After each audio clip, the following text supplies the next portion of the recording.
हर बार पड़ने वाली ठंड से इस बार की ठंड कहीं ज्यादा थी। पूरा ढोलकपुर जंगल ठंड से परेशान था। गज्जू हाथी, कुकू कोयल, ब्लैकी कौआ, चंपू गधा, मोंटी बंदर और चंपा लोमड़ी सब बस एक बढ़िया गर्मागर्म घर बनाने में लगे थे। और फिर एक दिन चीकू खरगोश का घर बनकर तैयार हो जाता है। वो उसमें खुशी खुशी रहने लगता है। तभी एक दिन चंपा लोमड़ी वहाँ आती है और वो बहुत दुखी होकर चीकू खरगोश से कहती है, अरे चीकू खरगोश, तुम तो बहुत समझदार निकले।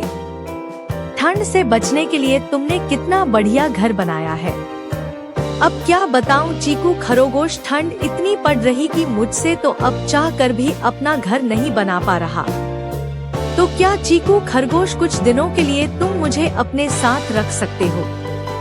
मैं तुम्हें बढ़िया बढ़िया खाना बनाकर खिलाऊंगी। चीकू खरगोश उसकी बात मान जाता है और उसे अपने साथ अपने घर में रहने देता है। पहले तो चंपा लोमड़ी कुछ दिन उसके घर में अच्छे से रहती है। फिर उसे एक चालाकी आती है। वो सोचती है, क्यों न चीकू खरगोश को यहाँ से निकाल दूं। इतनी ठंड में उसके लिए भी खाना बनाना पड़ता है। बस यही सोचते हुए चंपा लोमड़ी चीकू खरगोश को उसके ही घर से निकाल देती है। चीकू खरगोश उसको खूब मनाता है। अरे चंपा, इतनी ठंड में मैं कहाँ जाऊँगा। लेकिन फिर भी चंपा उसकी बात नहीं मानती। दुखी होकर चीकू खरगोश को अपने घर से निकलना ही पड़ता है। तभी चीकू खरगोश मोंटी बंदर के पास जाता है और उसे चंपा के बारे में सब कुछ बताता है और उससे कहता है कि वो उसके साथ चले और चंपा को घर से बाहर निकाले।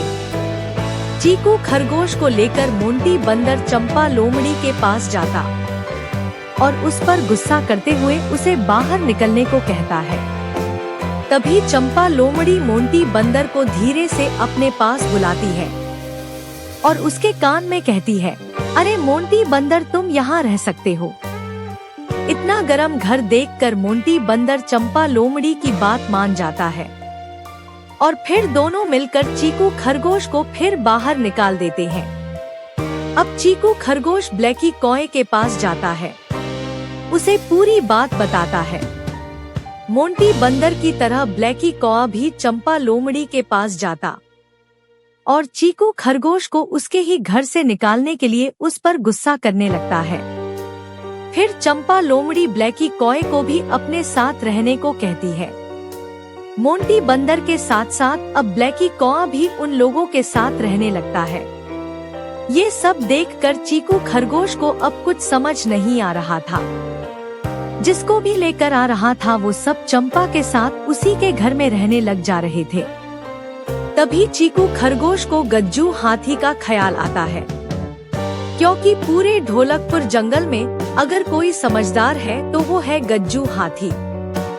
बस यही सोचते हुए चीकू खरगोश ठंड में कंपक पाते हुए गज्जू हाथी के पास पहुंचकर उसे सारी बात बताता है।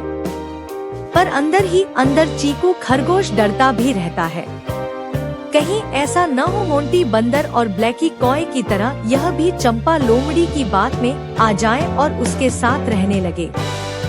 चीकू खरगोश गज्जू हाथी के बारे में ऐसा सोच ही रहा था कि तभी उसे चंपा लोमड़ी की आवाज सुनाई देती है, अरे गज्जू दादा आओ, इन सब की तरह तुम भी अब इस घर में रह सकते हो।